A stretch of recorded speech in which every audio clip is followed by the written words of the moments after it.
Hi guys, we're here live today to talk about the three-step sort of cycle I tend to think about service dog training as a cycle that we kind of repeat over and over throughout our service dogs training. And it really helps me kind of simplify the process of service dog training, because really when we talk about, training a service dog, there's a lot of components to that. This has to do with obedience and tasks and public access, and it can feel quite overwhelming quite quickly.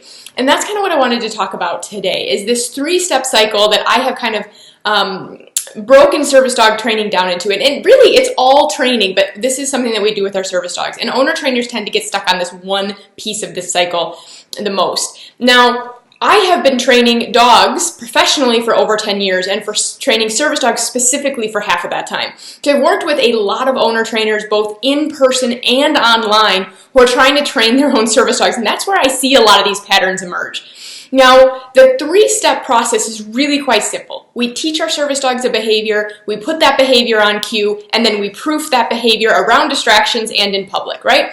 So we teach our service dog a behavior like sit. We make sure he understands the word, and then we proof that behavior in public.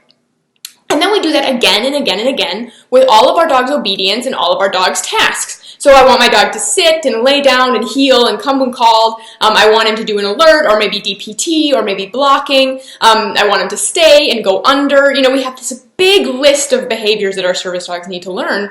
And each time we do that, we need to teach the dog the behavior, make sure he has a cue for that behavior, and then proof that behavior around distractions. And this is what we do over and over.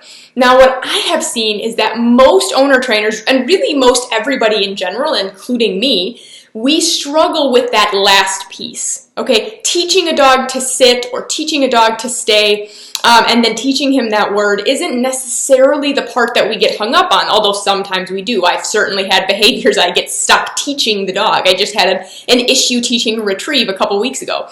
But most often, it's that proofing piece that we get stuck on. It's that now that I've kind of taught this behavior, how do I make sure that my dog, that my service dog in training, can actually do that behavior around distractions? So when I hear people say things like, I need my dog to focus around distractions, we have trouble with focus, we have trouble around distractions, these kinds of things, what we really have trouble with is that last piece, right? That proofing piece. We have trouble getting our dog to do a sit or a down or whatever behavior we think we've taught them at home.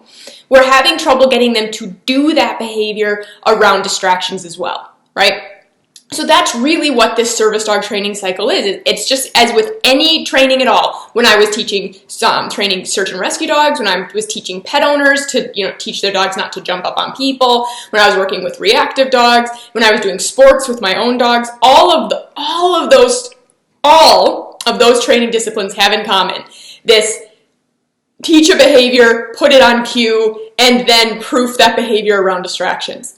That's what trainers do. And it's that proofing piece that we tend to get stuck up on, or hung up on.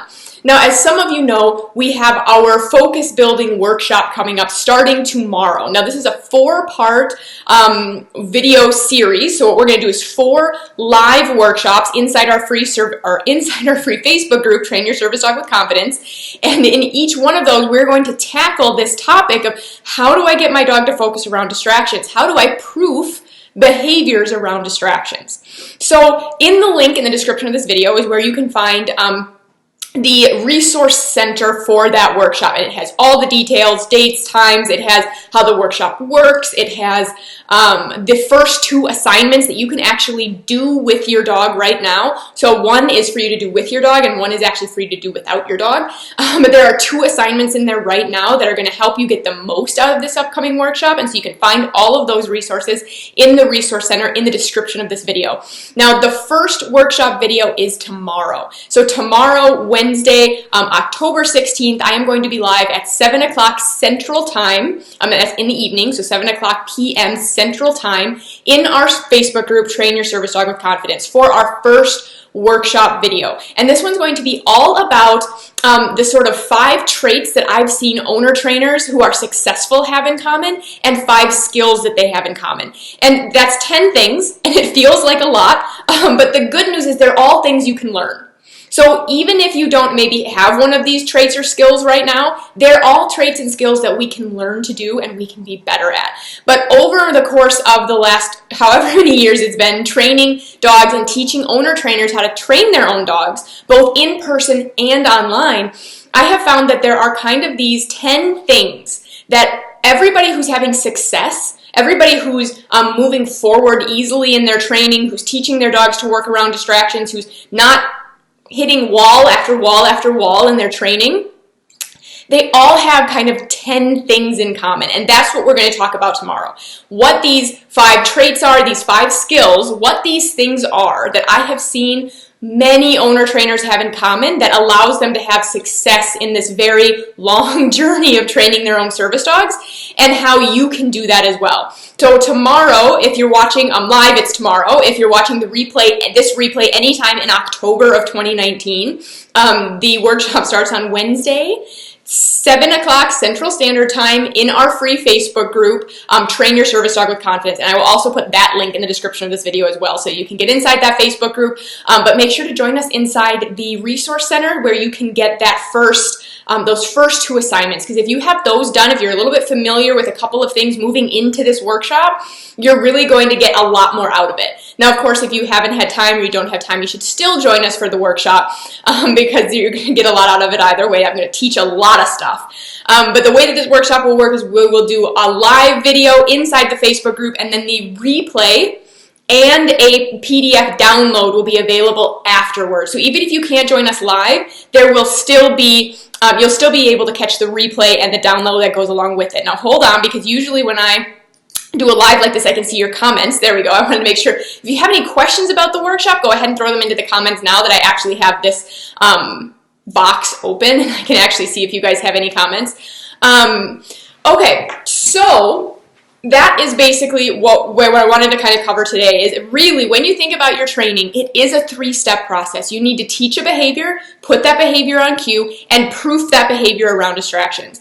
And it's that proofing piece that we tend to both skip and get stuck on. So when I talk about proofing, what I mean is teaching your dog to do his behaviors around distractions and in new environments. And that is a process you have to go through. That is something you have to spend time teaching your dog how to do. A lot of us, we kind of get stuck into this trap where we think we've taught a behavior. Let's use sit, for example. I've taught my dog to sit. Fantastic. My dog knows how to sit. Okay, and then I go to a park and there are children running around, or I go to the mall and there are there's all these distractions. I go to a group class and there are other dogs around, and all of a sudden my dog doesn't know how to sit anymore. And we feel like he's not doing the behavior. He knows the behavior. Why won't he do this behavior that he knows? And that's the proofing process. That's what we're talking about inside this workshop, is how to do this proofing process so that your dog will actually do the things he knows that you've taught him around distractions. And there is a process to this. There is a step-by-step process that we can use to proof around distractions.